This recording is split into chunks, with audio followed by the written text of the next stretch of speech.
ሐሳቡን መሰላችሁ አንድ ሴት መተካወቃችሁ የኢየሱስ ንግስ ማለች አይደለ? እግሩን በመሳሙ ኃጢአቷ ከተማረ ከንፈሯን ነው ብትስም ምን ያክል ከባድ ይሆናል ነው። ገባችሁ አይደለ? እየተባለ ያለው ግን እዚህ ጋር ኢየሱስ ታዲያ ስሟቸዋል ታውቃለህ? ስሟቸዋል አቡበከር ስሟቸዋል። እኔ አታስገባ እኔ አላውቅም። በቃ እሺ አተልቁኝ አንዴ። ኢየሱስ መጥቶ ወላሂ እላችኋለሁ አብዛኛው ቦታ ላይ መጥቶ ሳይስም አይመለስም።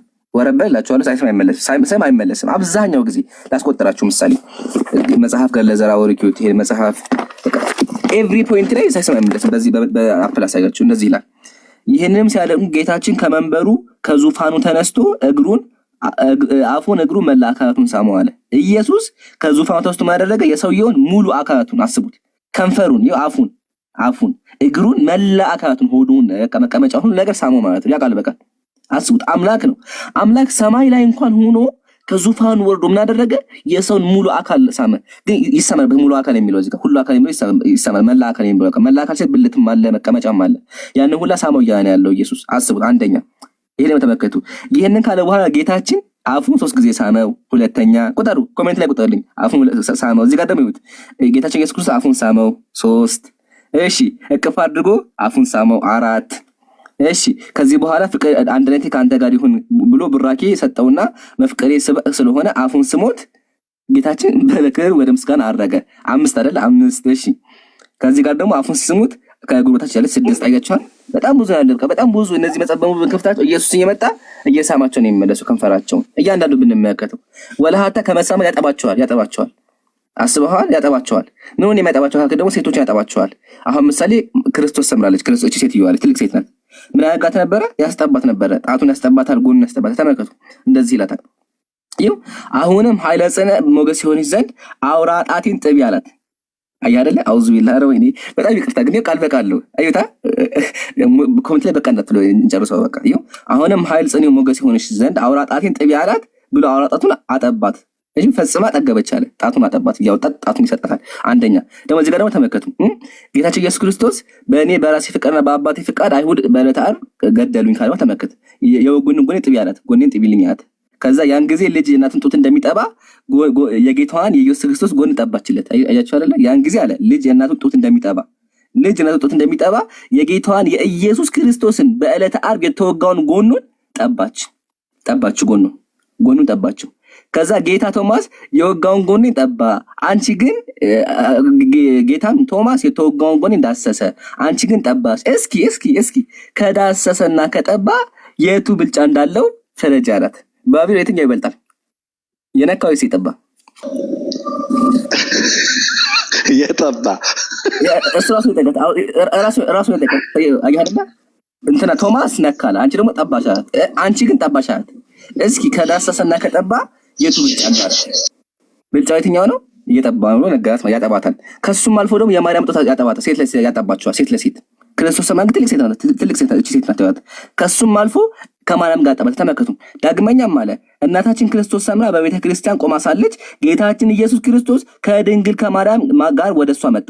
ኢየሱስና ማርያም ከዛ ወዳጄ ክርስቶስ ሰምራ ሆይ እናቴ ማርያም እናት ትሁንሽ፣ ጡቷን ለጥበችን ታጥባሽ፣ እንዳቀፈችን ተቃፍሽ አለቻት።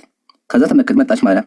እሷ ግን ፈጥና አነሳች። ማርያም መጣች። ከዛ የእመቤታችን ንግስትና ጋር በሰማች ጊዜ ከነጉራ ከዛ መጣች። ከተመከት ዘጋገችውን። ከዛ እሷ ግን ፈጥና አነሳቻትና ወዳጄ ክርስቶስ ሰምራ ሆይ አይዞሽ አትፍሪ፣ ልጄ ወዳጄ ያዘዘልሽን እፈጽምልሻለሁ አለቻት። ኢየሱስ አዘዘለ፣ መድኃኒት አዘዘለ። መድኃኒቱ ምንድነው? ተመከት እዚህ ጋር መድኃኒቱ ምንድነው?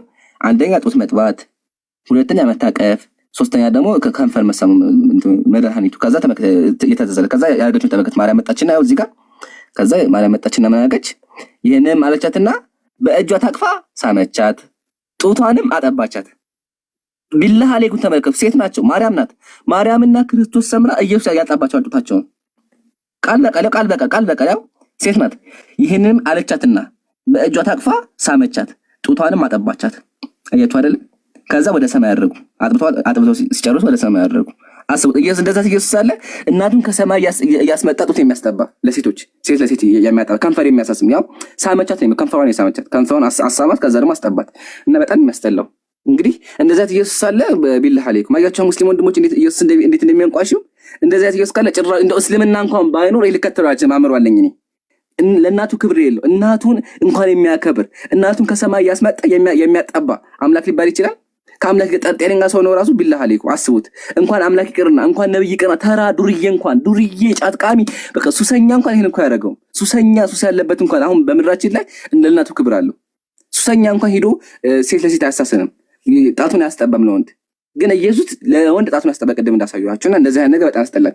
እዚህ ጋር ጨምሩበትና ሌላ ገድል ካለ ከዛ ማጠቃለያ ደግሞ በዚህ አላመነ ካለ ገሃነም እንደሚገባ አሳያችኋለሁ። ቀጥለ ባቢሎን ፓስተር ናትናኤል ከታች እስኪ ገድል ከፕሮቴስታንት ካለ አሳየኝ ይላል። አንተ እኮ በተግባር እኮ ነው እየኖርኩ ያለው ፓስተር። መጀመሪያ እህትህንና ሚስትህን ነፃ አውጣ። በተግባር ነው ፓንት እያስወለቅ የምትውለው። አረ ናና ባቢሎን ኖ ይምጣ እንዴ! እንዳውም ያንተ እኮ በላጭ ነው። ያንተ እኮ ኢየሱስ እኮ ዝሙተኛ ነው ማለት አስገባው። እስቲ ካለ ፓስተር ናገባ። ኦኬ ፓስተር ናገባ። ናትናኤል ላክ። እኔ ምገሜ መሰለህ ባቢሎን አብዛኛው ጊዜ ጴንጤዎች ኦርቶዶክስ ላይ ሙድ ይዙባቸዋል። እናንተ ገዶች እያሉ ኢየሱስ ተሳደባላችሁ እያሉ ብራዘር ያንተ ይበልጣ። ባንተ እኮ ኢየሱስ ዝሙተኛ እኮ ነው። ላሳየህ እሱንም ናግባ አስገባው።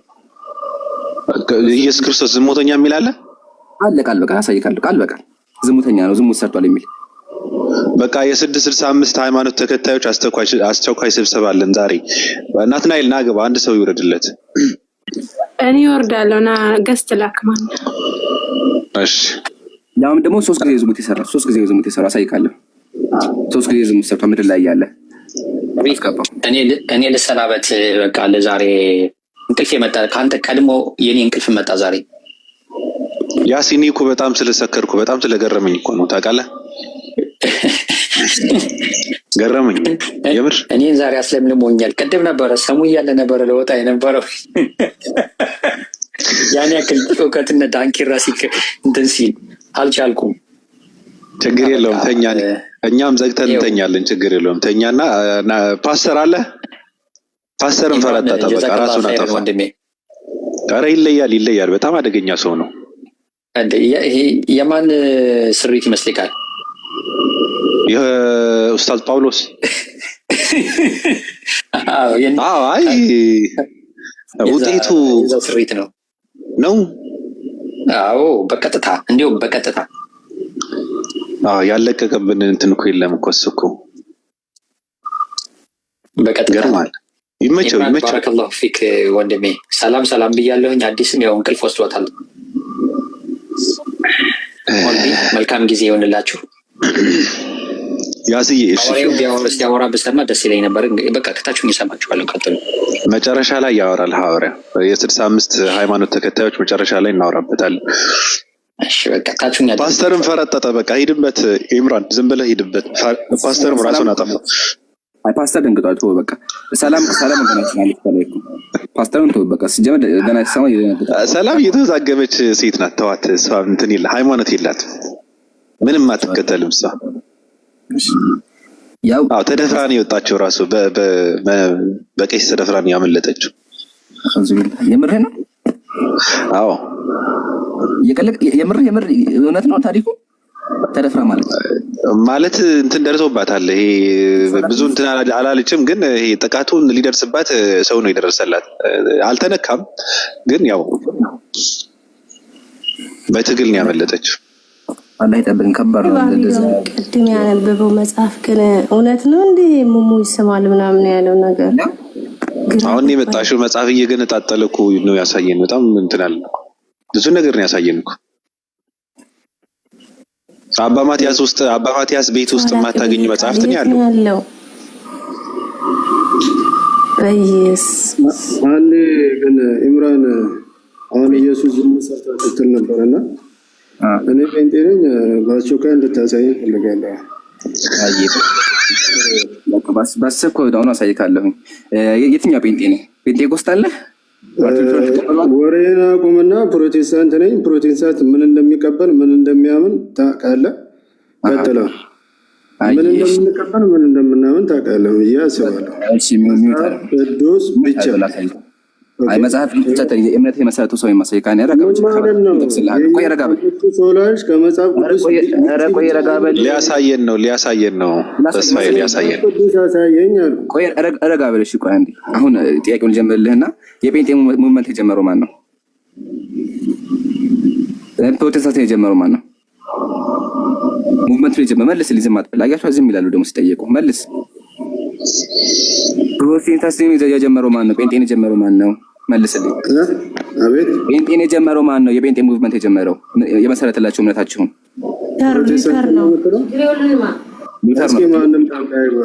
ሉተር ነው። አጠቅምህን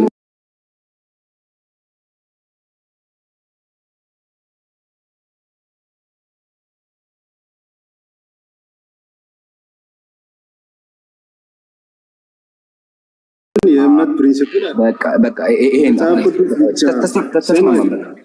አንዴ ተስማማ። መጽሐፍ ቅዱስ ያሳየኛል። ወዲህም ወደዛም አትልም። አንዴ ረጋ በል። ከመጽሐፍ ቅዱስ ውጭ የሚቀበለው መጽሐፍ የለም። ከመጽሐፍ ቅዱስ ጠቅስልካለሁ። ረጋ በል። አጣቅሶ ነው ያወራው። ጥቀስና አሳይ። አሁን ያጀማ ሰምታችኋል። የጴንጤ እምነት የመሰረተው ማን ነው? ማርቲን ሉተር ነው። ማርቲን ሉተር መጽሐፍ አለው። መጽሐፉ ይሄ ነው። ቴብል ቶክ ይታያችኋል። መጽሐፉ ቴብል ቶክ ማርቲን ሉተር የጻፈው መጽሐፍ ነው። ቴብል ቶክ ማለት ነው። ቮሊዩም 54 ፔጅ 154 በደንብ ተመልከት። ቮሊዩም 54 ፔጅ 154 ተናጋሪው ማን ነው? ማርቲን ሉተር ነው። እያስተማረ ነው ያለው። የአንተ እምነት የመሰረተው ሰው ይቀደም አምናሃል። ምን አምናሃል? ጴንጤ እንደመሰረተው ማለት ነው። ፕሮቴስታንት ጀምሮ ማርቲን እንደሆነ አምናሃል። አሁን አንብበው። እንደዚህ ይላል። ተመልከት። ማርቲን ሉተር ሴድ ማርቲን ተመልከት ያለውን አዳምጥ። ምን አለ ማርቲን? አንድ ሰፈር አድርገን እንድታይ በደንብ ጂሰስ ወዝ አን አደልተር አለ። ኢየሱስ ዝሙተኛ ነበር። አዳምጥ በደንብ። ኢየሱስ ዝሙተኛ ነበረ። አኡዙ ቢላህ ፎር ደ ፈርስት ታይም ዊዝ ደ ውመን አደውላል። ለመጀመሪያ ጊዜ በግንቡ አካባቢ ከሴቷ ጋር ዝሙት ሰርቷል። ፎር ኢት ዋዝ ሴድ ለዚህም ሲባል በወንጌል የተባለው በወንጌል ምን ተባለ? ኖባዲ ኖስ ዋት ሂ ኢዝ ዱዊንግ ዊዝ ሄር ጆን የዮሐንስ ወንጌል ምዕራፍ 4 ላይ ከሷ ያደረገውን ነገር አይታወቅም የተባለው ለዛ ነው አለ። መጽሐፍ ቅዱስ ጠቀሰ። ከወንጌል ጠቅሶ ምን አለ? ኢየሱስ ዝሙት ሰርቷል። ለዛ ነው ወንጌል ጸሐፊያን ምን አሉ? ማንም አያውቅም እሷ ሰራውን ያሉት አለ። ከዛ አጌን አለ ሁለተኛ ጊዜ አለ ይወዝ አናልተ ሁለተኛ ጊዜ ዝሙተኛ ነበረ። መቅደላን ከመቅደላዊት ማርያም ጋር ዝሙተኛ ነበረ። ኤንድ ስቲል አጌን አሁንም ድጋሚ ዝሙተኛ ነው። ዊዝ አደልተሪየስ ውመን ከጋለሞታዋ ጋር ዝሙት ሰርቷል። ኢንጆንስ በዮሐንስ ወንጌል መጽሐፍ ቅዱስ ላይ በዮሐንስ ወንጌል መሰረት ምዕራፍ 8 ላይ ዝሙት ሰርቷል አለ። ሶ አለ ስለዚህ ማጠቃለያ ስለዚህ አለ ሶ በጉድ ክራይስት ቸሩ ክርስቶስ አለ ሃርቱ ቢኬም አን አደልተር ቢፎር ሂ ዳይድ አለ። ቸሩ ክርስቶስ ከመሞቱ በፊት ዝሙተኛ ነበር አለ። ቸሩ ክርስቶስ ምንድን ነበር? ዝሙተኛ ነበር። አንድ ጠይቅ አይተዋል። በቃ አሁን አንድ ጠይቅ ተስፋ የሚሉት አንሳ። ይሄን የተናገረው ማን ነው? በጣም በቃ አውርታል። አንዴ ካስተኛ ጥያቄው መልስ ነው። ከዛ ታወራለህ። ጥያቄው ሲጀመር ሉተር ማውራቱንም እርግጠኛ አይደለም። ያው ማርቲን ሉተር ሲሄድ እያለ በራዘር ማርቲን ሉተር ሲሄድ ማለት ነው ሉተር ከተነሳ በኋላ ካቶሊኮች ስለሱ መጥፎ የጻፉት መጽሐፍ ነገር አዳምጠን ብዙ አውርተሃል። አሁን አይደለም አይፈቅድም። ቆይ አንድ ረጋው እንዳወራ ፈቃድ ብዙ የፈለግከውን ስታወራ እኮ ሰምቻለሁ። ሉተር ይህንን እንዳልጻፈው 100% እርግጠኛ ነኝ። ካቶሊኮች ስለ ሉተር ተናደው ብዙ አስቀያሚ የጻፉት ነገር አለ። እኛ ጴንጤ ግን ሰማኝ መጀመሪያ ጴንጤ ከመጽሐፍ ቅዱስ ውጭ የሚቀበለው መጽሐፍ እንደሌለ እያወቅ ይሄ መጽሐፍ የማን ነው? ተስፋዬ ቆይ ተረጋጋ። እኔ ነኝ የማወራ። ተረጋጋ። ይሄ መጽሐፍ የማን ነው? እሺ የማርቲን ካልሆነ የማን መጽሐፍ ነው? እሺ ካቶሊኮች ስለ ማርቲን የጻፉት ብዙ መጽሐፍ አለ። የማን ነው? ማን የጻፈው? ይሄ ጸሐፊው ማን ነው? የማን መጽሐፍ? የማታውቀው ከሆነ በቃ የማታውቀው ከሆነ ማውራት አይፈቀድልም። ና ውረድ። መጽሐፉን እያየው አይደለ እንዴ? ቆሻሻ። እኔ ጋር እንደዚህ አይነት ፖለቲካ አይሰራም። ወይ መናገር አለብህ መጽሐፍ የማን አባ እንደሆነ። ካቶሊኮች የጻፉት እንዲል መጽሐፍህን አንብብ መጀመሪያ። ቆሻሻዎች። አንተ ሚስትህንና እናትህን ነጻ ሳታወጣ እህትህን እዚህ ጋር መጥተህ ስለ ፕሮቴስታንት ታወራለህ እንዴ? ግማታም። ተረትና ትርክት አይወራም ካሁን በኋላ። በቃ በመረጃና በማስረጃ ነው ማውራት ያለባችሁ። ምን አይነት እከክ የሆነ ትውልድ ነው? አንተ ወጣት ነህ፣ መጠየቅ አይጠበቅብህም። ቁጭ ብለህ ማንበብ ነው የሚጠበቅብህ እኮ። አንተ መጠየቅ አለብህ። ይቅርታ በእናታችሁ እኔ አልወድም። ሌላ ነገር አለ የምራን? ሌላ የምታወጣው ነገር አለ? እዚህ ጋር ግን አጀማ ተመልከቱ። ማርቲን ሉተር እያለ ያው እዚህ ጋር ማርቲን ሉተር ሲሄድ እያለ ምንድን ነው ያለው? አይ የካቶሊኮች ነው አለ። ማስረጃ አለው? እሺ ቆይ ማስረጃ አለው እንደዛ አለበት? የለም። አክቹዋሊ ቲክቶክ የማርቲን ሉተር የሥራ ስብስብ በጣም ትልቅ መጽሐፍ ነው። እሺ በጣም ትልቅ 50 ቮሊዩም ነው ያለው።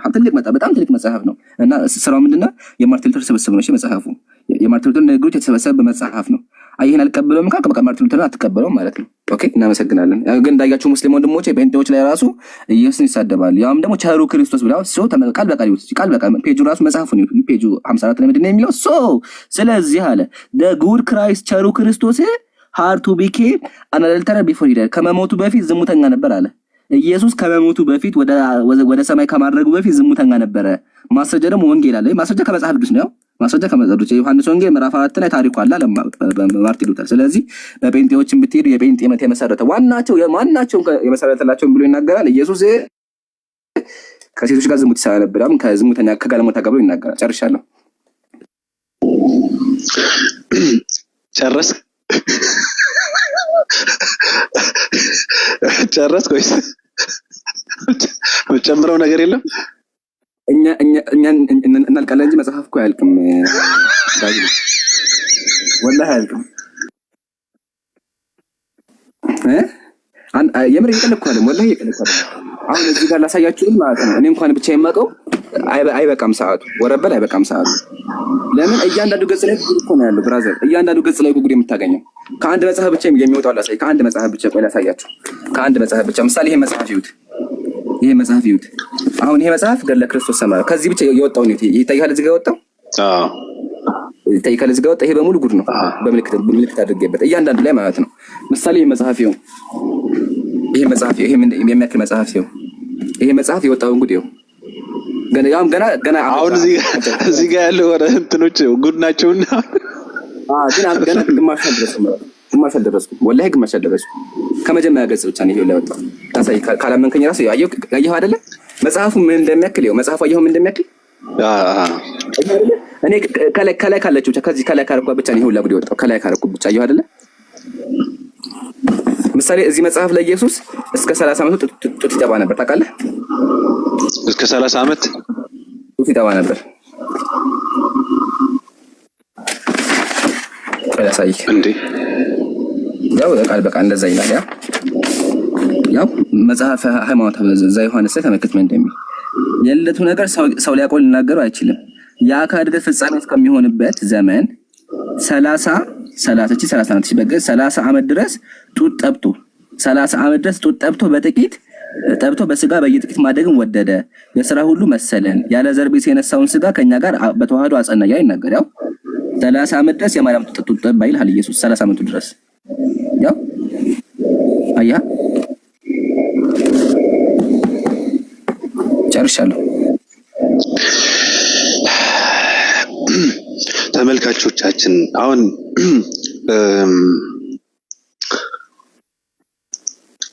የተወራውን ወሬ ኃላፊነቱን የምንወስደው እኛ ነን። ምክንያቱም ርዕሱን የጀመርነው አጀንዳው የኛ ነው መወራት ስላለበት። ለምን ትውልዱ ወጣቱ እንዲጠይቅ መጠየቅ አለበት። ትውልዱ በእውነትና በእውቀት በመንፈሳዊ ነገር ተጠምቷል፣ ተርበዋል። የውርሳ ሃይማኖት ይቁም፣ በቃ ይበቃናል። ስለምናምነውን ሃይማኖት ስለምንከተለውን እምነት መጠየቅ አለብን፣ መረዳት አለብን። በቃ ብዙ ጉን ያለው። ስለዚህ ትልልቅ አባቶች ስራ ሊሰሩ ይገባል። ጺምህን አስረዝመ ቁጭ ዲኮር መሆን ሳይሆን መስራት አለባችሁ። ትውልዱ መታነጽ አለበት፣ መማር አለበት። እነዚህ የቆሸሹ መጽሐፍቶችን መጣል አለባቸው፣ መጽዳት አለበት። ይሄ ሃይማኖት ነው፣ ድህነት ነው።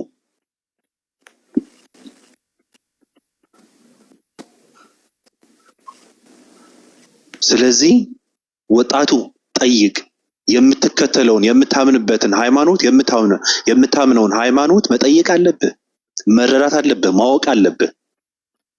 ካልሆነ ትርጉም የለውም። መንጋ መሆን የለብህም። ለ21ኛው ክፍለ ዘመን የሚመጥን አስተሳሰብ መሆን አለብህ። በጣም ነው የሚያሳዝነው። ስለዚህ እነዚህ ጉዶችን እንዳይወጡ እነሱ የሚያደርጉት እዚህ ጋር መጥተው ሰው ጋር የሌለ አዲስ ታሪክና ትርክት እየፈጠሩ ሰው እያሸማቀቁ ሌላ ስራ ነው የተጠመዱት። እነሱ መስበክ አለባችሁ። መጽሐፍ ቅዱስን ስበኩ፣ መጽሐፍ ቅዱስን አስተምሩ። ቆሻሻዎች ካልሆነ ግን እኛ ነን የምናወጣው። እነዚህ ሙስሊሞቹ አያወሩም። አሁን እንደዚህ ከፍተን ምናምን በቃ አጋጣሚ ነው ያሳየን። የሚያውቀው ብዙ ነፍ ነገር ስላለ መጥቶ አሳየን። በቃ አለቀ እንጂ ስለነዚህ አይነት ነገር አያወሩም እነሱ ራሱ። እናወጣዋለን፣ ገና ብዙ ብዙ ብዙ ጉድ እናወጣለን፣ እንዲወጣ እናደርጋለን።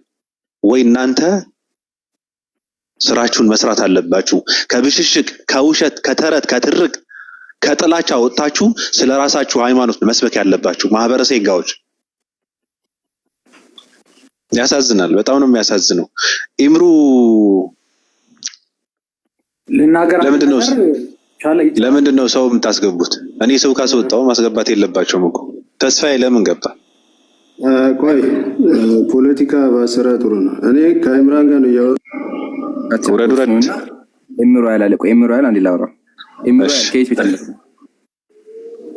አንድ ነገር መናገር ይችላል አይደል? አረ ጥያቄው መልስ ከየት ቤት ነበር ፕሊዝ? ኦርቶዶክስ ነሽ? ሰላም ብያ አንድ ጥያቄ ነበር፣ አንድ ጥያቄ ብቻ ፈቃደኛ እኮ ጠይቅ ነበር የገባሁት እኔ። ጠይቃለች፣ ችግር የለውም ትጠይቃለህ። አንድ ሐሳብን አንተ ኦርቶዶክስ ሆንክ የኦርቶዶክስ አማኝ እኮ አንድ ብቻ አያስጨንቅም ብዙ። ከዛ ካላወቅኩ ያልፋል። እሺ አንድ ነገር ታነብልኝና ከዛ የተረዳኸው ነገር ታስረዳኛለህ። እሺ አንዴ። ምንድን መጽሐፍ ቅዱስ ነው አይደለም? አንዴ የቤተ ክርስቲያን መጽሐፍ ነው። ቆይ ረጋብል ካሜራ ልከትልህ።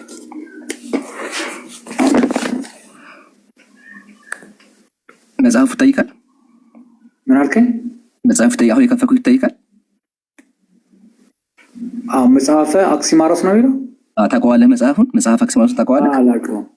እሺ ካላወቀው ቅዱስ ኤጲፋኒዎስ የቤተ ክርስቲያን አባት የሆነው ዳግማዊ ሙሴ ተብሎ የታወቀው የጻፈው መጽሐፍ ነው። ዳግማዊ ሙሴ ታውቀዋለህ? ኤጲፋኒዎስ ማለት ነው። ዳግማዊ ሙሴ ኤጲፋኒዎስ ዳግማዊ ሙሴ ራሱ እንደተባለ አሳየኩ። ዳግማዊ ሙሴ ነው የቤተ ክርስቲያን ታላቅ ሊቅ ነው። የተናገረ ገድል ራሱ አይደለም ያመጣሁልህ፣ ገድል ትችላለህ። ያው ኤጲፋኒዎስ ተመከተ አንዴ እያየ እንዲሆን ነው። እሺ ብራዘር ቆይ አንዴ ረጋበል። ኤጲፋኒዎስ ምን እንደሆነ ላሳይህ አንዴ። ስናስቀመጥኩት እሺ አክቹዋሊ ያውቀዋል፣ ግን ቢሆንም ያው ምን ይላል መሰለህ? ይህ መጽሐፍ አለ አባታችን ማሪ ኤጲፋኒዎስ አለ በእርሱ ላይ በአደረው መንፈስ ቅዱስ ኃይል የተረጎመው የሃይማኖት መጀመሪያ መጽሐፍ ነው። ይታይ አይደለ? ዳግማዊ ሙሴ ብሎ እስከሚጠሩት ድረስ ለሰው እንደርሱ ያለ ጸጋ የተሰጠ መምህር ነበር። አየከው አይደለ? እሺ አየከው። ስለዚህ ታላቅ ቤተ ክርስቲያን ገድል አለ የሚያወጣው ታላቅ ቤተ ክርስቲያን ዳግማዊ ሙሴ የተባለ በአምላክ መጀመሪያ መጽሐፍ ላይ እንድታምን አሁን ይሄን አዝልኝና ይሄን ታነብልኛለህ። ከብልግና ወጣ ልበልና አንድ ነገር ላስነብብህ። እሺ አንብብልኝ። የትኛውን? እዚህ ጋር እየቀባሁት ከለር ያለውን። እስቲ ቆይ ትንሽ ጠጋ አድርግልኝ። አይታይህም? ይታየኛል። አንብበለኝ። ለኛ አንብብልን። አሁን አንብበህ አላንብብም እንዳትለኝ። በወደ ካነበብክ በኋላ አንብብም። ቆይ ላንብብልህ። አላህ ሴጋ የሚመታው ሚስት አትሆን ከአርሹ በታች። ይሄን በክርስቲያን አያቸው አይደል? እንደዚህ ናቸው። ስብዕናህን ያሳየ ነው። አነበባትና አያትና ገባው። በቃ ገባው። ሲገባ ምን ያደረገው አላህ ነው።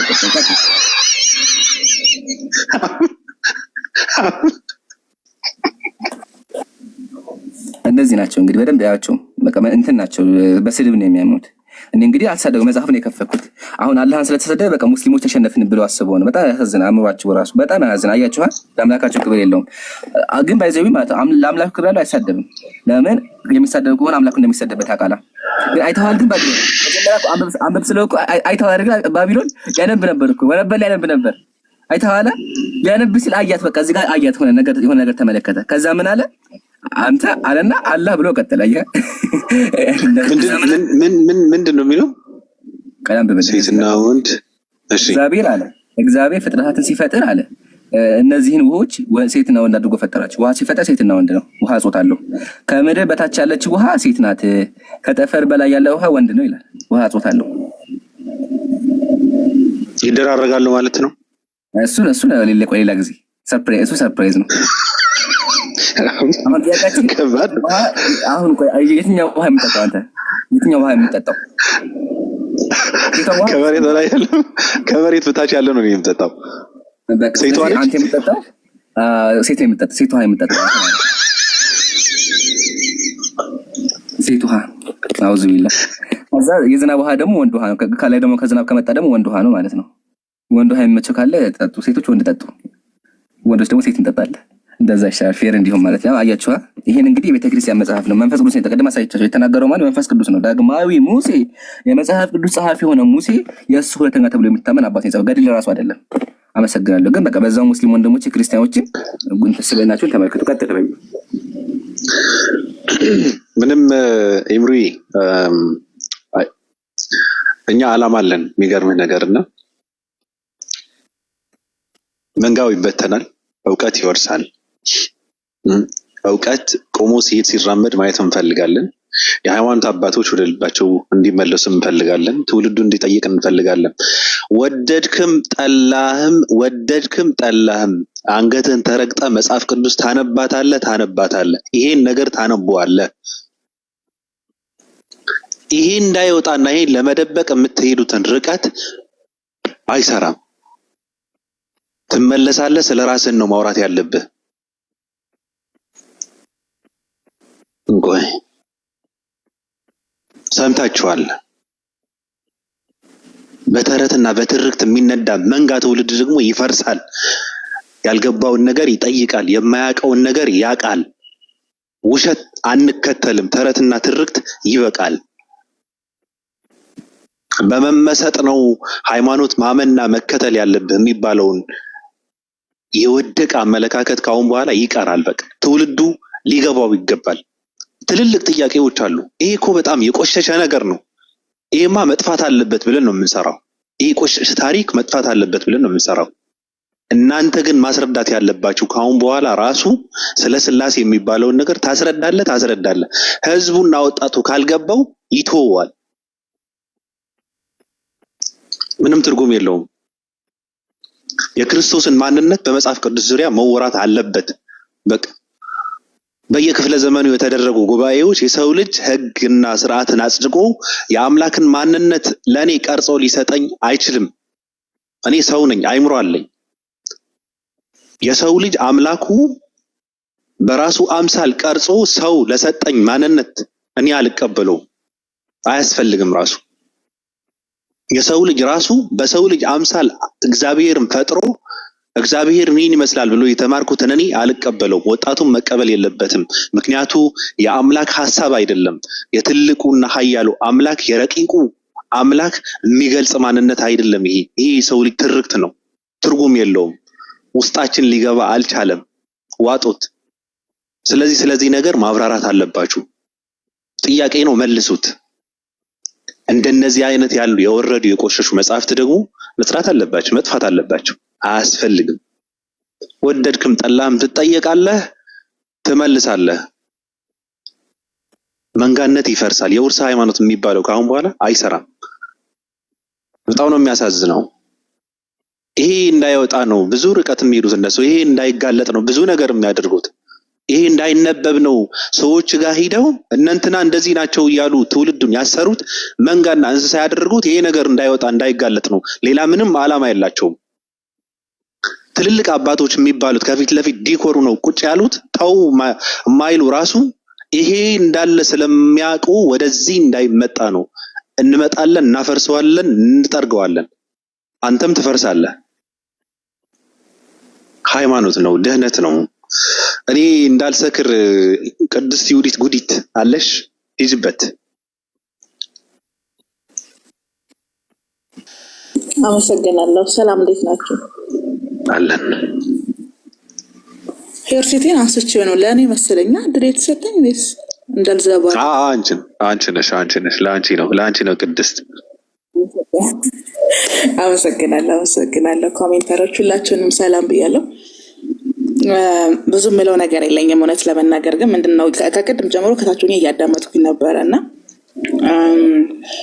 አሁን ገብቶ የተሳደበው ልጅ ምናልባት ኢምሮ ላይ ያገኘው ይችላል። ኮሜንተሮች ዞር ስለሚሉ ያውቁታልና ቤቱን ከፍቶ ሁሌ ስለ እስልምና የሚመልስ ክርስትና ላይ የሚመልስ ልጅ ነው። በቃ እስልምና እንደዚህ ሙሉ ቀን ሲሳደብና የሚውለው ድክም እስኪለው ድረስ ማለት ነው። አንዳንዴ ተሳድቦ ሮያል ማለት ነው። ተሳድቦ እዛ የሚገቡ ሙስሊሞች ሲያላግጡበት መለመን ሁላ ይጀምራል። ባቢሎን ይለምናችኋል። እንደው በእግዚአብሔር ምኑን ወዳችሁ ነው ሙስሊም የሆናችሁት? እኔ ይገርመኛል። የምሬን ነው የምልህና ይሳደቡና ልክ የነረጃቸው ሲያልቅ ወደ ማስተዛዘን ይመጣሉ። ምኑ ደስ ብሏችሁ? አራተኛ ሚስት መሆን ምኑ ደስ ብሎሽ ነው? እንደዚህ አይነት ነብይ አድርጎ መቀበል ምኑ ታውቃለህ? ብዙ ነቢያቶች አሏቸው አለ ራሱ ከታች እንደሚሰማኝ ስለማቅ ነው። እና በጣም ብዙ ነቢያቶች አሏቸው ሙስሊሞች።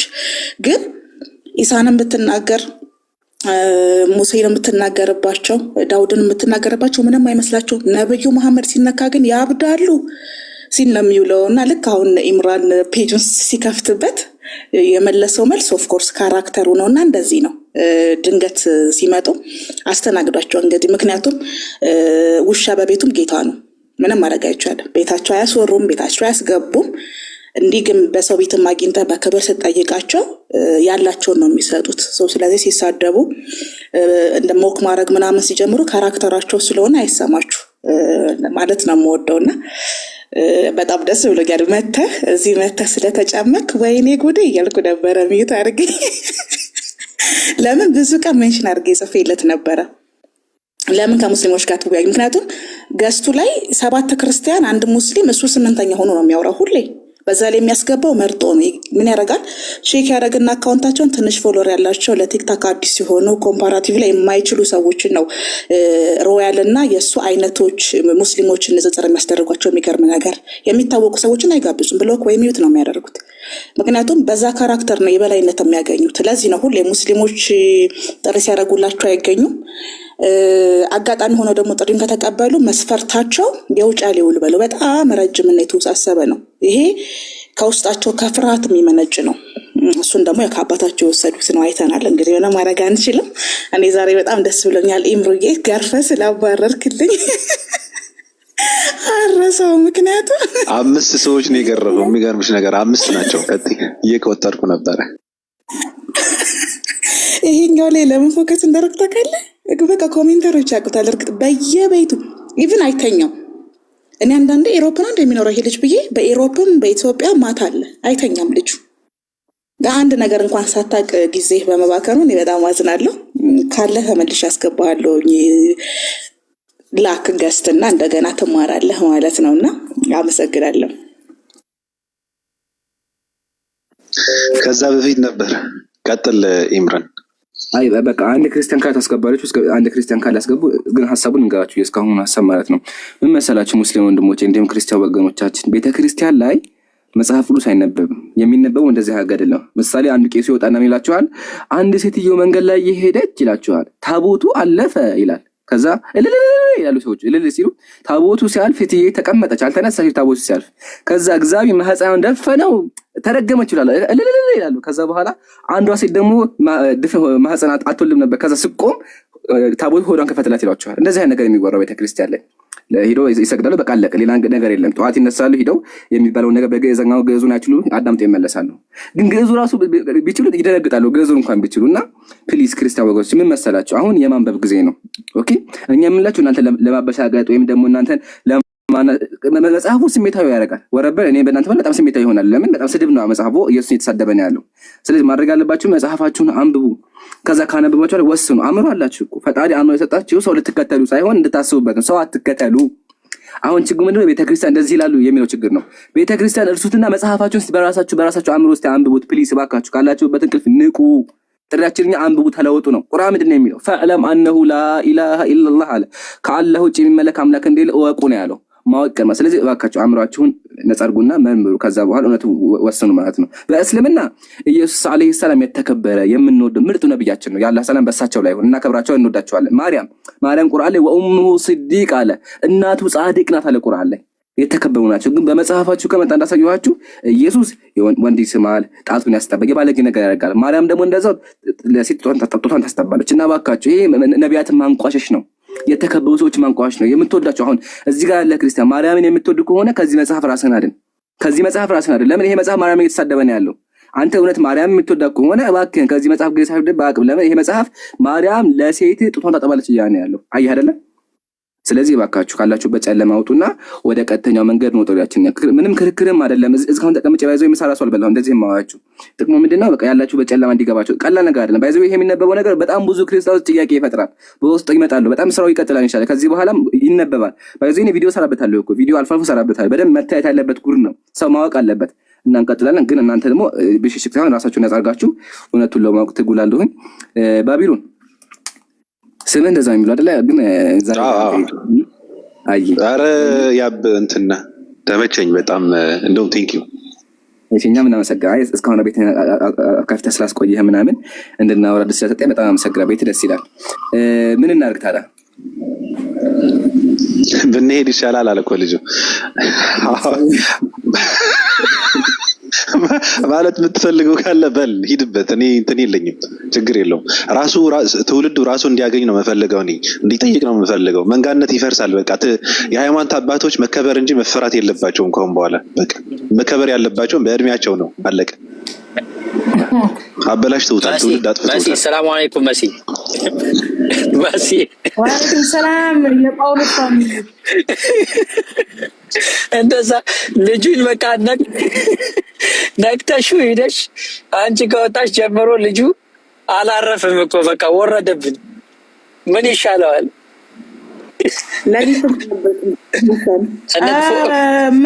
ማን ገብቶ እንደነበረ ታውቂያለሽ?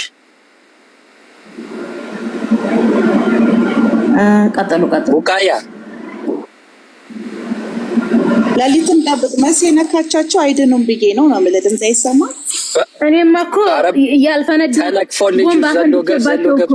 ብቻቸውን እየተነጋገሩ ያሉት መሲን ተከትሎ መጥቶ አብዶ ወጣ እኮ ልጁ። ካሌብ ነው ሰሙ ነው? አዎ ሰሙና ካሌብ ሁለቱም።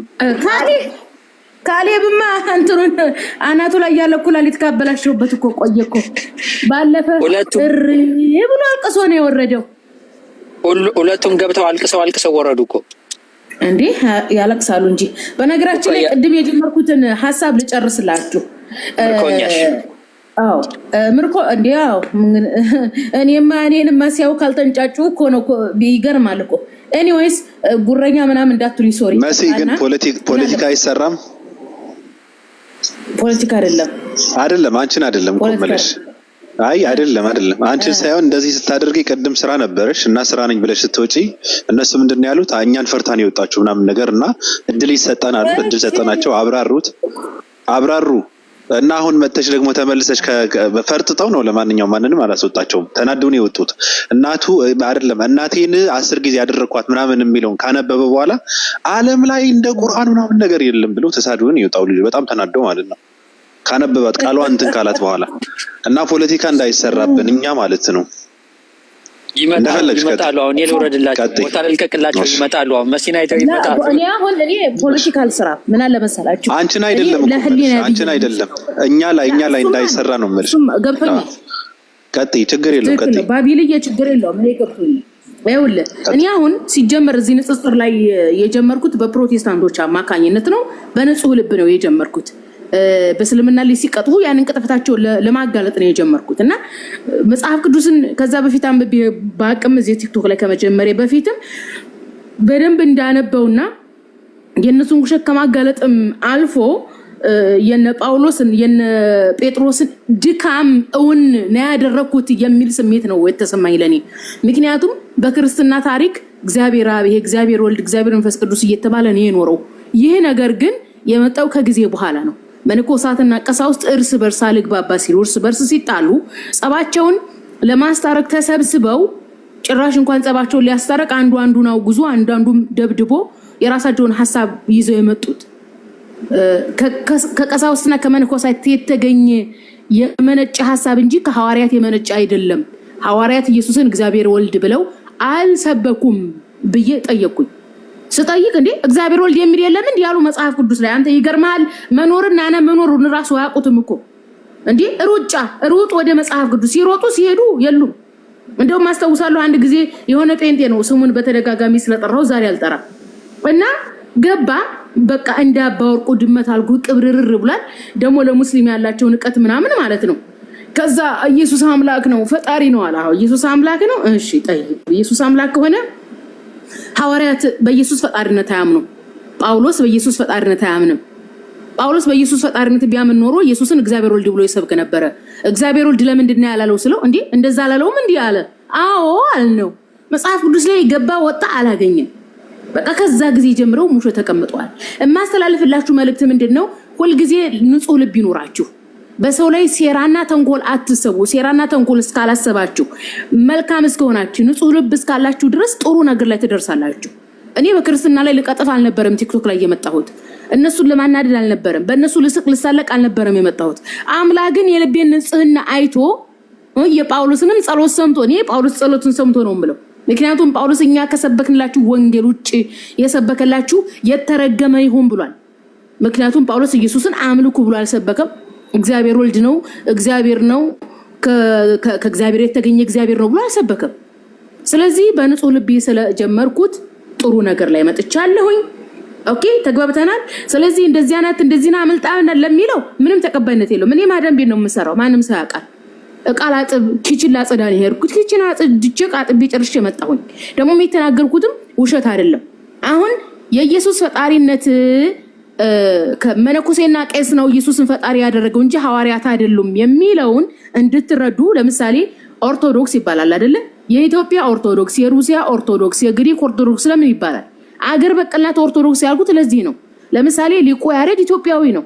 ሊቁ ያሬድ የፈለሰፋቸው ብዙ በኦርቶዶክስ ቤተክርስቲያን የሚተገበሩ አሉ። ሊቁ ያሬድ የፈለሰፋቸው ሐሳቦች ሩሲያ ቤተክርስቲያን ውስጥ አለ የለም? የግብጽ ኦርቶዶክስ ታደርገዋለች አታደርገውም? የሩሲያ ቤተክርስቲያን ታደርገዋለች አታደርገውም? ሊቁ ያሬድ ለምሳሌ ይሄ እንትን ነው አንደ እንትን በስላሴ ዙሪያ ማለት ነው። ሊቁ ያሬድ አንድ የደረሰው ድርሰት አለ። ልብ በሉ ድርሰት ነው። ምንድነው የሚለው? እግዚአብሔር አብ አለ አይደለ? እግዚአብሔር አብ አለ። እግዚአብሔር ወልድ ሁለተኛ እግዚአብሔር ነው የሚለው። ልክ መጽሐፍ ቅዱስ ላይ ይሄ እንትን ነው ሳሙኤል ካለ ይላል አይደል? አንደኛ ሳሙኤል ሁለተኛ ሳሙኤል የሚለው ካልእና ሳልስ ነው አይደል የሚለው በግዕዙ። ስለዚህ ኢየሱስ ምንድነው? ሁለተኛ እግዚአብሔር ነው። እግዚአብሔር አብ፣ እግዚአብሔር ካለ፣ እግዚአብሔር ሳልስ፣ እግዚአብሔር ሳልስ ሶስተኛው እግዚአብሔር መንፈስ ቅዱስ። ይሄንን የደረሰው ማን ነው? ሊቁ ያሬድ ነው። ያኒ የመነኩሴና የቄስ ድርሰት ነው የምለው ለዚህ ነው። የኢትዮጵያውያን የሆኑ ብቻ እዚህ ኢትዮጵያ ውስጥ የተወለዱ ቄሶችና መነኩሶች እነሱ ያመጡት ሐሳብ እዚሁ በኢትዮጵያ ኦርቶዶክሶች ብቻ የሚተገበር አለ። ሌላው ክርስቲያን የማይተገብረው። ለዚህ ነው ኦርቶዶክስ አገር በቀል ናት ያልኩት። ለምሳሌ የኦርቶዶክስ አጽዋማት አለ። ኦኬ የኦርቶዶክስ ስግደት አለ። ሌላው እንትን የሩሲያ ቤተክርስቲያን ሄዳችሁ አይታችሁታል? የኦርቶዶክስን አጽዋማት የለም። ሶሪያ ብትሄዱ ታገኙታላችሁ አታገኙትም? ግብጽ ብትሄዱ ታገኙታላችሁ አታገኙትም? አገር በቀል ናት።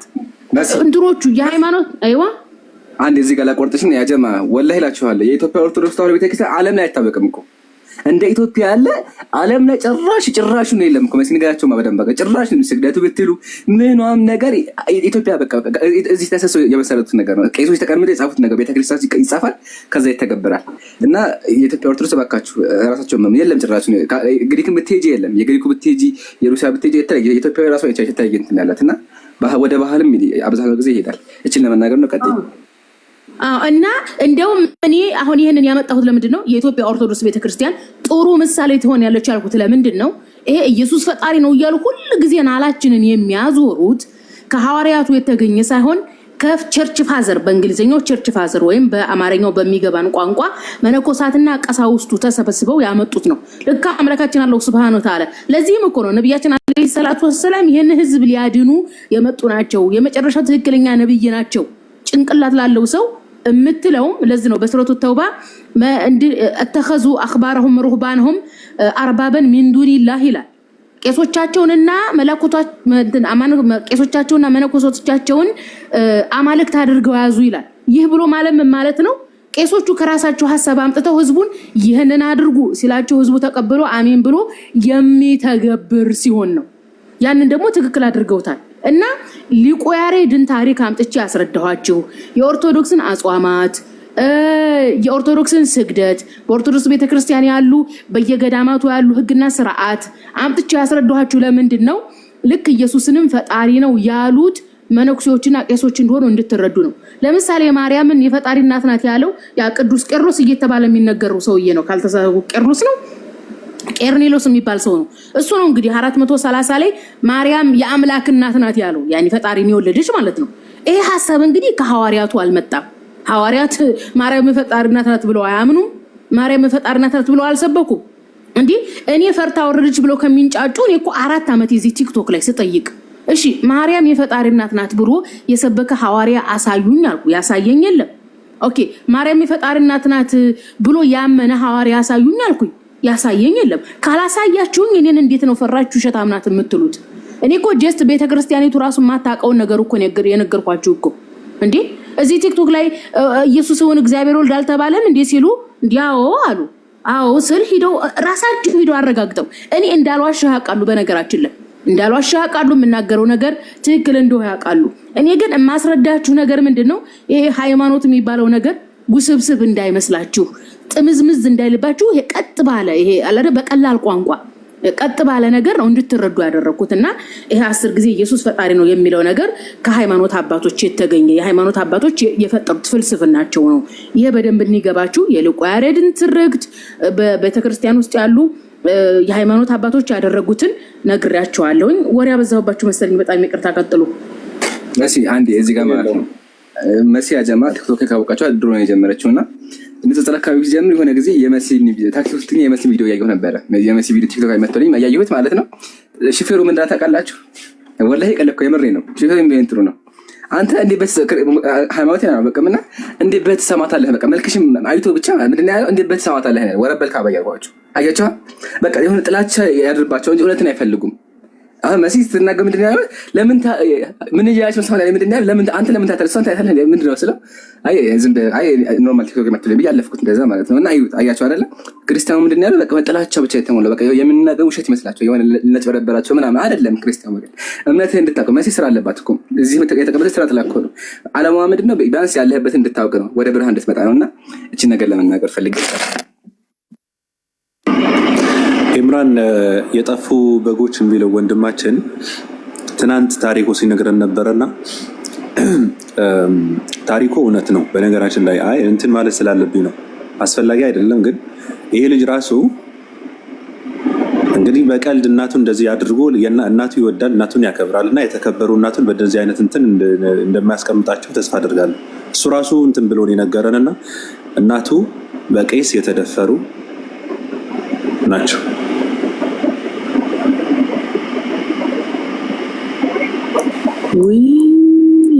እኔ አጋልጣለሁ። እኔ የሚደረገውን ነገር በሙሉ አወጣዋለሁ።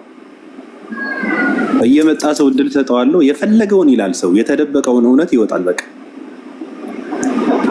ስለዚህ ሃይማኖት አባቶች መከበር እንጂ በእድሜያቸው እሱም በስራቸው በቃ መፈራት የለባቸውም ካሁን በኋላ። ይህ በቃ ቆሻሻ ስራ የሚባለው በሙሉ የሚሰሩት እነሱ ናቸውና ከዚህ ልጅ ማረጋገጥ ትችላላችሁ። ለማንኛውም መጠየቅ ትችላላችሁ። እዚህ ጋር ቁጭ ብለዋል። እሱ ራሱ እናቱ የተከበሩ እናቱ የሚወዳቸው እናቱ በቄስ ተደፍረዋል እና እሱ አሁን ሃይማኖት የለው እሱ ልጁ ከሀገርም ወጥተዋልና አልመለስም ሲል ነበረ። ራሱ ትናንት ሪከርድ አለ፣ የትናንት መስማት ትችላላችሁ። ቀጥሉ። ለማንኛውም እዚህ ጋር ትንሽ ሀሳብ ላስቀምጥ። ምን አለ መሰላችሁ ጀስት ኖርማሊ ምን አለ መሰላችሁ እኔ እንደ አንድ ገለልተኛ እንደ አንድ መሰረት የምነግራችሁ ነገር ምንድን ነው፣ የሰው ልጅ ያጠፋል። ኦኬ ጥፋተኛ ሰው በሁሉም ቦታ ይገኛል። አንድ ነገር የምነግራችሁ አሁን አንድ ሰው ኦርቶዶክስ ስለሆነ ይሄን ጥፋት ያጠፋል፣ ሙስሊም ስለሆነ ይሄን ያጠፋል አይባልም። ጥፋተኞች በሁላችንም ዘንድ አሉ። ጥፋት የሰይጣን ስራ ነው። ሰይጣን ብሔር የለውም፣ ሃይማኖት የለውም፣ ጾታ የለውም፣ መልክ፣ ዘር፣ ቀለም የለውም። ተግባብተናል። ስለዚህ አንድ ሃይማኖት የምንጠላው አንድ የሆነ ሃይማኖት ተከታይ ጥፋት ሲያጠፋ አይተን አይደለም። እኛ መጽሐፍ ቅዱስን አንብባችሁ የክርስትናን ታሪክ አይታችሁ ተገንዝባችሁ እውነት ላይ እንድትደርሱ እንጂ አንድ የሆነ ክርስቲያን የሆነ ሰው ጥፋት ስላጠፋ ይሄው ክርስትና እንዲህ ነውና ኑ ስለሙ አንልም። አንድ የሆነ ክርስትና ሰው ደግሞ መልካም ስለሆነ ነው ይሄው ክርስትና እኮ መልካም ነው ክርስቲያን ሁኑ አይባልም። እናቱ በደረሰባቸው ነገር በጣም ያሳዝናል። ሴትነት መከራ ነው። በነገራችን ላይ በተለይ በድሮ ጊዜ ብዙ መከራዎችን ብዙ እንግልቶችን አሳልፈናል እና እንግዲህ ለእናቱ ለሱ መጽናናትን፣ መበርታትን፣ ይቅር ባይነትን፣ ደግነትን ነው የምመክረው እንጂ እናቱ እንደዛ ስለተደረገ ክርስትና መጥላት የለበትም፣ ኦርቶዶክስ መጥላት የለበትም። ተግባብተናል። ኦርቶዶክስን መጥላ አሁን እኛ እኮ እስልምናን የምንሰብካችሁ እኮ ሌላውን ሃይማኖት ጥሉ እያልን አይደለም። ስተት ነው፣ ወደ መለኮት ቅረቡ እያልን ነው። ተግባብተናል። አሁን እኮ እንዲህ ኦርቶዶክስ እኮ ሃይማኖት ናት። የትኛውም ሃይማኖት የሰው ልጅ ክፉ ሆኑ አትልም። አሁን በኦርቶዶክስ ይህ ቄስ እንደዚህ አይነት ስራ ከሰራ ክህነቱ ይፈርስበታል፣ አገልጋይነቱ ይፈርስበታል፣ ይነሳበታል። ቤተክርስቲያኑ የራሷ ህግና ስርዓት አላት እኮ። አሁን ላይ ህዝቡ ለምሳሌ የደርግ ጊዜ የሰው ልጅ በየዘመናቱ የተለያዩ የፖለቲካ ርዕዮተ ዓለሞች አሉ። አሁን ደርግ ይሄ ማርክሲዝምና ሌኒኒዝም የሚባል የፖለቲካ ርዕዮት ነው፣ ሃይማኖትን ከህዝብ መነጠል የሚባለው። ምክንያቱም ድሮ ጊዜ ህዝቡን በሃይማኖታዊ አስተዳደር ነበር የሚተዳደረው። በተለይ አውሮፓ ላይ ካቶሊክ መጽሐፍ ቅዱስን መሰረት አድርጋ ነበር የምታስተዳድረው። ኢቭን ኦርቶዶክስ የቢዛንታይን ስርወ መንግስት የሚባለው ምስራቅ ራሷን ምስራቅ ብላ፣ ካቶሊክ ራሷን ምዕራብ ብላ በመጽሐፍ ቅዱስ ነበር የሚያስተዳድሩት። የራሳቸው ህግና ስርዓት ነበራቸው። ተግባብተናል። አገራችን ላይ ራሱ ኦርቶዶክስ የራሱ ህግና ስርዓት ነበራት። ህዝቡ ላይ የምትተገብረው ሃይማኖታዊ ስርዓት፣ መንፈሳዊውም የምትተገብረው ሃይማኖታዊ ስርዓት። የኦርቶዶክስ ሃይማኖታዊ ስርዓት የሚፈጽሙ አሁንም ድረስ አሉ። አንድ ካህን ጥፋት ካጠፋ ለምሳሌ አሁን በቅርብ ማርያምን ቤዛዊት ዓለም አላለም የተባለው መንፈሳዊ ቅጣት ተቀጥቶ ነበረ። መንፈሳዊ ቅጣት የተቀጣው ምንድነው? ከቤቱ እንዳይወጣ ብላ ከልክለው ነበረ። በድሮ ዘመን ቢሆን ማርያምን አዋርዷል ተብሎ ወይ አፍንጫው ይቆረጣል ወይ ህዝብ ፊት ይደበደብ ነበረ። በናጼ ዘርዓ ያዕቆብ ድረስ በናጼ ዘርዓ ያዕቆብ ዘመን ይደበደብ ነበረ። እና እናትን እንደዛ በማድረጉ ሰውየው ጥፋቱን ራሱ ላይ ነው ፎከስ የሚያደርገው። በዛው አጋጣሚ ማስተላልፈው መልእክት ምንድነው? አንድ የሆነ ቄስ ጥፋት ሲያጠፋ አብራችሁ ወይ ኦርቶዶክስ እንደዚህ ጀስትን ያልወድም አይባልም። ያ ሰውየው ራሱን ነው እንትን የሚለው እንጂ ኦርቶዶክስ ያን እናደርግ አላለችው። የትኛውም ሃይማኖት የሰው ልጅ መልካም ሁን ብሎ ያስተምራል፣ ደግ ሁኑ ብሎ ያስተምራል። በርስ በርስ በሃይማኖት እንለያያለን፣ አዎ። እርስ በርስ እንጠላላለን የኔ ትክክል ካልሆነ በሚል አዎ። ነገር ግን እንዲህ ስለሆነ የከለ ሃይማኖት ስለሆነ አይባልም። እኛም ጋር የሚያጠፉ ጥፋተኞች አሉ። እኔ ንጽጽር ላይ ቲክቶክ ላይ ከመምጣቴን በፊት ፌስቡክ ላይ ጽፋለሁኝ። የፈለገ ቢሆን ሰው ያጠፋውን ጥፋት የሆነ ያከለ ብሔር እንዲህ ነው አልልም በጭራሽ። ያ ሰው የሚመስለው ራሱን ብቻና ብቻ ነው። ከእንዲህ አይነት ነገር እንድትቆጠቡ እንትንላለሁ፣ እመክራለሁ፣ አጥብቄ ማለት ነው። ትልቁ ልዩነታችን መለኮት ነው። የሰው ልጅ ጥንትና ጧት የነበረውን መለኮት ኦኬ፣ በመለኮትነቱ ላይ ሰውነት የሌለበትን፣ በአንድነቱ ላይ ሁለትነት ሶስትነት የሌለበትን፣ በህያውነቱ ላይ ሞት የሌለበትን ያንን በህሊናችሁ አምላክ ምንድነው ብላችሁ ስታስቡ ታላቅነቱን፣ ደግነቱን በጭንቅላታችሁ በልባችሁ ደስታን የሚሞላው መለኮት እንድታገኙት እንጂ የምንሰብከው እንዱ ዝም ብሎ የገፍላ የሆነ ሰው የሞኝ ሰው አካሄድና አስተሳሰብ እንድታስቡ አይደለም። በድጋሚ ወንድሜ ተጽናና፣ አብሽራ፣ አይዞህ ነው የምለው። ሌሎቻችሁ ሀሳባችሁን አስቀምጡ። ጀዛኪላ መሲ በደንብ ገልጸሽዋል። ሃይማኖት ሰውን አይወክልም። ሶሪ ሰው ሃይማኖትን አይወክልም። ኦኬ፣ ማወቅ ያለባችሁ ነገር ምንድነው? አንድ ሰው ኃጢአት ሰራ ማለት ሃይማኖት ትክክል አይደለም ማለት አለ። ወንድሜ በጣም አዝናለሁ። እናት መደፈር ከባድ ነገር ነው። መስማቱ ራሱ በጣም ይሰቃል። እናት የመሰለ ነገር ተደፈረች ሲባል ግን እዚህ ጋር የመሲ ሀሳብ መጨመር የሚፈልገው ነገር ምንድነው? ታዲያ መፍትሄው ምንድነው የሚል ነው። በእስልምና እንደዚህ ነገር ከተገኘ ከባድ ቅጣት አለው አይደለ? ሲጀመር እስልምና የዝሙትን መንገድ ዘግቷል። አንድ ሰው እንደዚህ ነገር ላይ እንዳያውቅ ዘግቷል። እንደዚህ ነገር ላይ ሊወርቅ የሚችለው ምን ሲሰክር፣ አንደኛ ስካር ላይ ሆኖ፣ ሁለተኛ ደግሞ የሆነ ጋብቻ ከሌለ ምናምን ነው ሰው እንደዚህ ላይ የሚችለው። እስልምና ይሄን ዘግቷል። እርሱ ምንድነው? አትስከሩ ተዘጋ። መስከር አይፈቀድም በእስልምና። ጋብቻ ደግሞ አግቡ ተብሏል በእስልምና ተቀምጧል። በቃ ሐላል ነገር እንዳትርቁ ተብሏል። ዝሙት ከባድ ነው። ዝሙት የሰራ ይገደላል ተብሏል በእስልምና ዘጋ። ግን በክርስትና የሚመጣ መስዬ ያንቺ ሀሳብ ምንድነው የሚጨምረው? ይሄ ነገር ራሱ መንገድ ተከፍቷል ነው። በክርስትና መንገድ ተከፍቷል። መንገዱ ምንድነው? ይሰክራሉ። ቤተክርስቲያን ምሳሌ ቪዲዮ አሳያችኋለሁ። አሁን ደግሞ ሞባይል ላይ ያስኩት አሳያችኋለሁ። ካሳ ቢራ ተቀላችኋል። ቢራ ካሳ ይዞ ይገሙ ነበር ቤተክርስቲያን ውስጥ፣ ይጠጣ ቤተክርስቲያን፣ ይሰከራ ቤተክርስቲያን ውስጥ። እና ይሄ ራሱ አንድ ምክንያት ነው አለው። አንድ ምክንያት ነው አንደኛ። ሁለተኛ ደግሞ ጋብቻው ራሱ ቄሱ እንግዲህ አታግባ ከተባለ ምን ያደርግ? አታግባ አለችው ቤተክርስቲያን። ጳውሎስ አታግባ እንደኔ ሆነ ኑሮ አለው። ከዛ ካለገባ ስሜት አለው እኮ ታያችሁ አይደል? ስለዚህ መንገድ ከፍታለች ጥያቄያችሁ። ሲቀጥል ለማየታችሁ ከሆነ እንደዚህ አይነት ነገር በኦርቶዶክስ ይስተዋል። ለምሳሌ ካቶሊክ ላይ ዜና ራሱ ወጥቷል። ፖርኖግራፊ የሚያዩ ህፃናት ወንድ ህፃን ጋር የሚተኙ እንትኖች አሉ፣ ካርዲናል ቄሶች አሉ ተብሎ ተከሰዋል። ራሱ በጣም ብዙ ከ300 በላይ ተይዘዋል ቤተክርስቲያን ውስጥ ካቶሊክ ላይ ማለት ነው። እና እንደዚህ ቤተክርስቲያን ይገኛሉ ነው። እና ይሄ ደግሞ ችግሩ ምንድነው ካለ እምነቱ ራሱ ችግር አለበት። ለምን እስካሁን አልከለከለም? እንዲሁም ጋብቻ አልፈቀደም። ይሄ ራሱ ምን ሆነ? የዝሙት መንገድ ፍኗል ነው። ስለዚህ ይሄ ቄሱ ያደረገበት ነገር አንደኛ ምክንያት ይሆናል ነውና ወንድሜ ግን እዚህ ጋር መጨመር የምፈልገው ነገር መሲ እንዳለች ሰውን በሃይማኖት ሃይማኖትን በሰው እንዳለካ ፕሊስ። ያ ሰውዬ እንደዛ አደረገ ማለት ኦርቶዶክስ ትክክለች የሚል ኦርቶዶክስ ዝሙት አትፈቅድም። ቢሆንም መንገዱን ባዘጋም ዝሙት አትፈቅድምና ይሄን ነገር አስተውል ለማለት ነው። ሀሳቤ ግልጽ ይመስለኛል። ቀጥሉኝ። መሲ ጀዛኪላ። ግልጽ ነው። ሌሎቻችሁ እንዳትናገሩ አሁን መስመር እንዳልዝባችሁ በጣም ይቅርታ። ይችል ልናገርና ተቀጥላላችሁ ነው ቡቃያ ሌሎቻችሁ ማለት ነው። አዎ ከሃይማኖታዊ አንጻር ያላየሁት ከሃይማኖታዊ አንጻር ጥሩ ነገር አስቀምጣል ኢምራን። እንግዲህ ከሃይማኖታዊ አንጻር ምንድነው ይሄ ጋብቻ መከልከል የሚለው ይህ በክርስትና በኩል ያለው አንዱ ስህተት ነው። እንግዲህ የሰው ልጅ ስሜት አድርጎ ነው ፈጣሪ የፈጠረበትና ብዙ ተባዙ ይላል መጽሐፍ ቅዱስ ላይ። ኦኬ ብዙ ተባዙ ብሎ የፈጠረውን የሰው ልጅ አታግባ ለወንጌል ብለህ አታግባ የሚለው ነገር ስህተት ነው። ጳውሎስ እንግዲህ ለወንጌል ብሎ አታግባ ሲል የራሱን አኗኗርና አመጋገብ መሰረት አድርጎ ነው። እንግዲህ ጳውሎስ የዛ ጊዜ በስር የሚንገላታ እየተሰደደ የሚሰብክ በችግር የሚኖር ሰው ነበር። ያኔ አንድ ላጤ የሆነ ሰው ነው እና የሱን ሌሎቹንም በሱ ስሜት ስለለካ ይሄ ስህተት ነው። ሌሎቹ ስህተት ላይ እንዲወድቁ ነው ያደረጋቸው።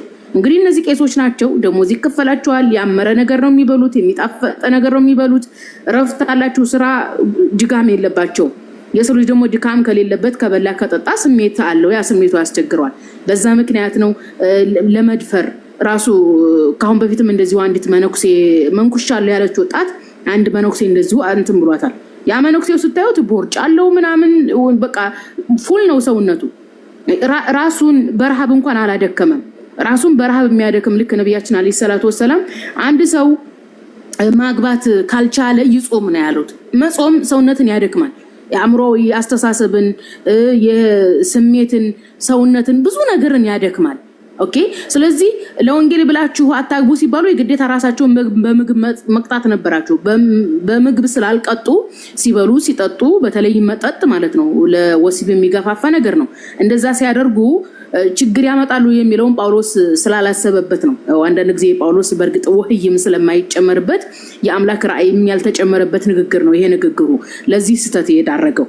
እነዚህ ቄሶች ማግባት እድል ቢኖራቸው አንዲትን የተከበረች እናት ወይም እንደዚህ መንኩሻለው ድንግልኝ ያለችን ሴት አይደፍሩ ነበር የራሳቸው ሚስት ቢኖራቸው ማለት ነው። በተጨማሪም ጋብቻው ራሱ ኢየሱስ ክርስቶስ አንድ ሰው ሚስቱ ካዘሞተች በቀር አይፍታት የሚለው የራሱ ስህተት ነው። በነገራችን ላይ በአረቡ ዓለም በተለይ ግብጽ ላይ እጅግ በጣም በርካታ የኮፕቲክ ክርስቲያኖች ወደ እስልምና የሚገቡበት አንደኛው ምክንያት የጋብቻ ነው። ሁለተኛው ምክንያት የሥላሴ ዶክትሪን ነው። የጋብቻ ላይ ምንድነው የሚሉት በ20 ምናምን ዓመታቸው ትዳር ይመሰርታሉ። በነገራችን ላይ የግብጽ ክርስቲያኖች በጣም አደገኛ ናቸው። መጽሐፍ ቅዱስ ላይ ያለውን ለመኖር ለመተግበር ይሞክራሉ። እንደኛ ሀገር ክርስቲያኖች እንዳይመስላችሁ። ኦኬ የኛ ሀገር ክርስቲያኖች ለቄስ ብቻ ነው የመጽሐፍ ቅዱስ ሕግ አድርገው ነው የሚያስቡት። ማጆሪቲው ማህበረሰብ አያውቀውም ሲጀምር እንኳን ሊተገብረው።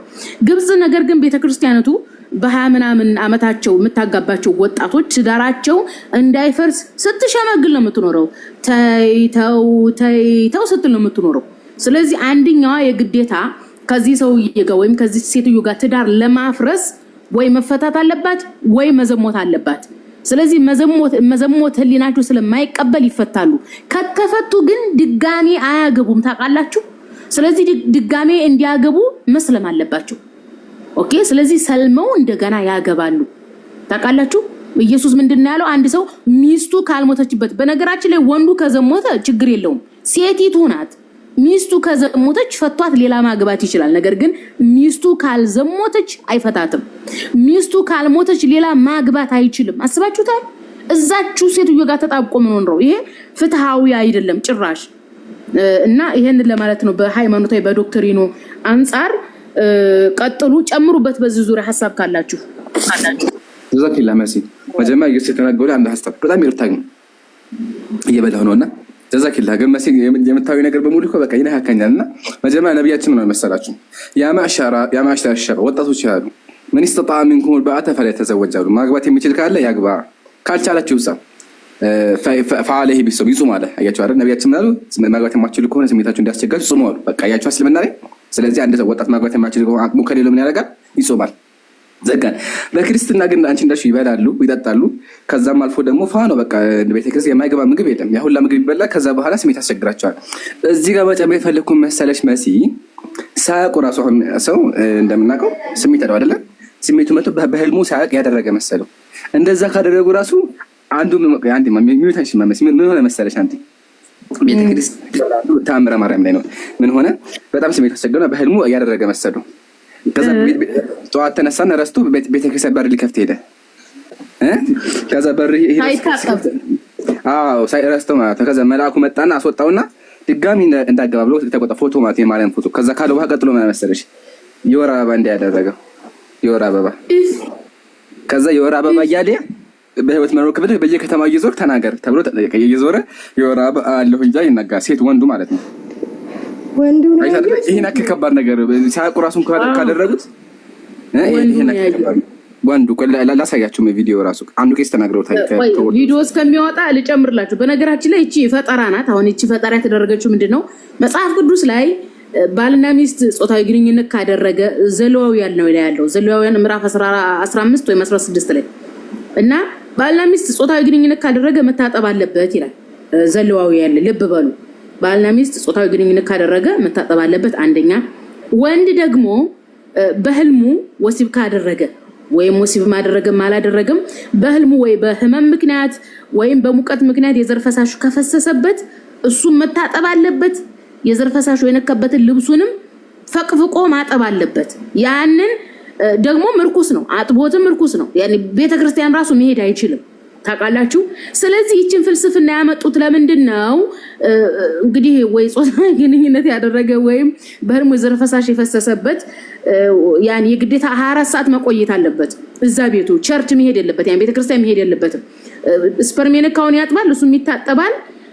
ዛሬ አይቷል፣ ዛሬ ሙሉ ቀን ቤተክርስቲያን ሄድን፣ በመነገታው ነበር መሄድ ያለበት። ስለዚህ እንደዚህ አይነት ስህተት እንዳይሰሩ ምእመናኖቹ ለማስፈራራት የተፈጠረች የፈጠራ ስራ ናት። ነገር ግን ምንጩ መጽሐፍ ቅዱስ ነው። አላልኳችሁም? የኦርቶዶክስ አዋልድ መጽሐፍት አዋልድ የተባሉት ልጅ ማለት ነው አባታቸው መጽሐፍ ቅዱስ ነው። መጽሐፍ ቅዱስ ላይ ያለችውን ትርክት መሰረት አድርገው ነው እንግዲህ መነኮሳቱና ቀሳውስቱ የራሳቸውን ሐሳብ የሚያመነጩት ልቦለድ ታሪክ የሚሰሩበት ለማለት ነው። አሳያቸው ኢምሮ፣ ቀጥሉ።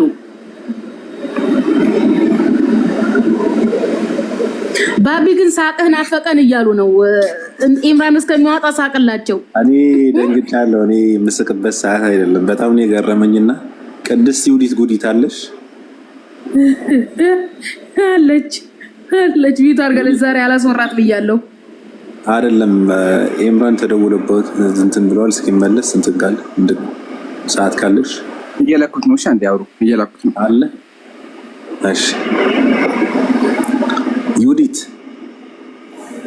ወይ ያላችሁ አለን አይ ሀሳብ ለመጨመር ያክል ነው። የቀደመው ቪዲዮት ማንተናም እየሰማሁት ነበረ ማለት ነው። እንደገና ካሜራ ይበራ መዳህና ያደም እንዴት ነው? ኦኬ የኔ አይደለም። ኢምሩና ቀጥል ካዘጋጀህ ኢምሩ በኋላ ሀሳብ ሰጣለሁ። ለዳሰያት ቀጥ ያለሽ ጻድቅ አየሁት።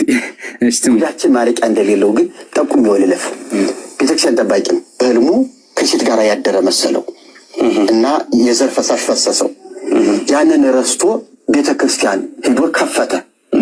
ሲከፍት መልአኩ በጦር ጎኑን ሰጠው፣ ወጋው። ቤተክርስቲያን እንደዚህ ሁኜ ቤተክርስቲያን ገብቼ እንደዚህ ቅጣት ደረሰብኝ እያልክ ለሰው ሁሉ እየዞርክ ተናገር ተብሎ እንደ ሴት የወር አበባ ፔሬድ እያየ ኖረ ተብሎ የተወጋው ጎኑን ነው። ግን እንደ ሴት ፔሬድ እያየ ደም ያፈሰሰ ኖረ። ይጣው ታምረ ማርያም ይው አያችሁ። እና ይሄን ያክል ነው ማስፈልግ ነው። ስለዚህ ዝሙቱ ራሱ ሲያውቁ ራሱ ተኝተው እንትን ካደረጉ የወር አበባ ያሉ ነው። የተወጋው ጎኑን ሰውየው ምናምን የተወጋው ጎኑን ነበረው። ኢምራን በምን ይወጣ ነበር የወር አበባው? እሱን እኮ ነው ያልኩህ። የተወጋው ጎኑን የወር አበባ ያየው ምን ያገናኘው እኮ ነው። ፈጠራ እንደሆነ እኮ በዚህ ፈጠራ እኮ በቃ እንደው እኔ እኮ የሚገርመኝ መሰለክ እንትና ባቢሎን የጻፈው ሰውዬው ራሱ ወላሂ ጤነኛ አይደለም። ወረበል ካባ ያልኩ ለምን መሰለህ እንደዚህ ያልኩ ለምን መሰለህ? ሰው እኮ ያስባል። አሁን አንተ መጽሐፍ የጻፍኩ ባቢላህ አለኝ ጎኑን ተወግቶ የወር አበባ አየ ትላለህ እንዴ? ባቢሎን ትላለህ ታስባለህ። መቼም አያስኬድማ። የተወጋው ጎኑን ነው አይደለ? ጸሐፊ ጎኑን ተወጋ ነው የወር አበባ ይልሃል። በየከተማው ይዘው የወር አበባ ወንድ እኮ ነው ሴት ሆነ ማለት ነው። እና በጣም ይገርማል። ይሄ ጥፋቱ ምንድን ነው? በቃ ሳያስብ በህልሙ እንትን ያደረገ ሚስት አላገባ ሚስት እንዳያገባ ተከልክ ሚስት አታገባ ተባለ። በህልሙ መጣበት። እንዴ ጉድ እኮ ነው። እና ወኑ ተወክቶ በመላክ ብቻ ጉድ ነው። ኤንዌይ ቤተክርስቲያን በዚህ ዙሪያ ችግር አለባት ነው። ስካር ይፈቀደ ይጠጣ ቤተክርስቲያን ላይ ወላ ሀታ ይፈቀድ በመጽሐፍ ብዙም አክቹዋሊ አለ መጽሐፍ ምሳሌ መጠጣት የሚፈቀድ ከሆነ ደግሞ ስሜት አለ ነው ጥያቄያችን እኛ። እና ቄሶች እየሰከሩ ያን ካደረጉ መጠየቅ አለባቸው ነው ፖይንቱ። በእስልምናችን ግን ነቢያችን አስቀምጠዋል። ሰው ማግባት ከቻለ ያገባል፣ ካልቻለ ደግሞ ይጾማል። በቃ ከዝሙት መራቅ አለበት በእስልምናችን። እቺ ለመናገር ነው። ሂዱበት በደንብ። አሁን ቤቱ የእናንተ ነው። እኔ ምግብ የለም። አማሃራ የሚለውም ወደ ጥልቁ ላኩት። ምክንያቱ በሞጣ አዲስ አካውንት አዲስ ስም የገባው ናውጣ ውጣ ጎበዛ ቀጥይ ቅድስት ልክ ወደ ጥልቁ ልኬዋለሁ። አይነሳም። እኛን በሌላ ሰው ፕሮፋይል የሚመጣ ሰው አናስገባም። በነገራችሁ ላይ እንዲያው ሌላው ቢቀር የራሳችሁ ከለር ይኖራችሁ። የዚህ ቤት አንደኛው ህግ ይሄ ነው። በጣም ወዶ በቃ የራሳችሁ ከለር ይኖራችሁ። የራሳችሁን ፕሮፋይል ተጠቅማችሁ ነው ሀሳብ ለመስጠት ያክል። ትናንትና እየሰማሁት ነበረ። የሚገርም ነገር እናቴ ተደፍራብኝ ነው እኔ የተወለድኩት ማለት ያለው ባቢ ካልተሳትኩኝ አይደለም። ተወልዶ ካደገ በኋላ ነው። በቅርቡ የተደረገ ታሪክ ሆኖ ከ8 ዓመት በፊት ነው። ኦኬ ኦኬ ኦኬ። እሱን የወለደች ነበር እንደሚነገረኝ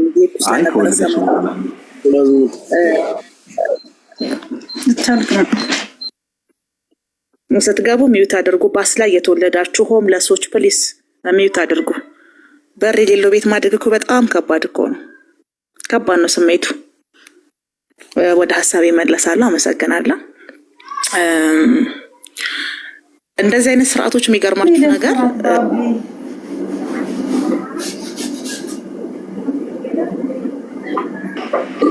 ሰላም ሚዩት አድርጊ። ቄሱ ነው ወይ ደፈራት? አዎ ቄስ ሲሆን እየተወራ አይደል? እንዴት ነበርሽ? ኦኬ ሚዩት አድርገኝ። ሽሩቅ ቦታ ላይ እኔ ምንድን ነው እንትን እያወካሽ የምትገቢው ነገር እኮ ነው የሚገርመኝ። ዛሬ ኦፓል በጣም ታዳለች። አላሰራም አልናት እኮ ኦፓል።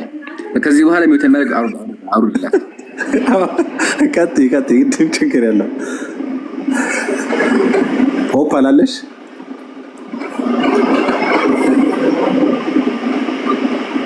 አናደዷት በቃ ከነቷት ያረብ ውዲያውሪ እውነቷን ነው። ሰው ሊያወራ ብሎ ሲቆይ በጣም ነው የሚያናደው። ስሜት ይበትናል። ራሱ ቦጋደል እንደሚያደርገኝ ቆይ ሚውት ላድርግላት። ዝም በሉ ሚውት አድርጎ የሚያወራ ሰው አውርዱ ከኔ ጀምሮ። እሺ ምህረትም ስላለት ምህረት ሰላም ከማለታችን በፊት ኦፓል አንዊት አድርጊ። ኮመንት አይታይም እየጻፍሽ ከሆነ በ65 አምላክ አሰላም አለይኩም እህቶቼ፣ ሰላም ይባላ። እንዴት ናችሁ? በጣም ተናፍቃችኋል። አለሁላችሁ። ቅድም ባነሳችሁት ርዕስ ነበረ ለወራ የነበረውና እኮ የሚያወራ ሰው አለ። ምህረት ሞይ ወይ ይቆየዋ። ምን ሆኖ ነው? ተስፋ የመቁረጥ ስሜት ይታይቦታል። ቆይ ኦፓል ታወራ ጀምሮ ኦፓል አለ ስሜት ለንደን። እሺ ኦፓል ሁላችሁም ሰላም ብያለሁ። አዲስ ተረጋጋ። ምንድን ነው? ወዴት ነው? በቃ ያወራልሽልኩ በቃ ያወሩታቸው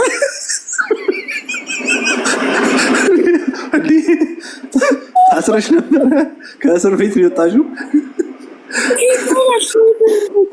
እንዴት ልጅ ታስባል? ደህና ነኝ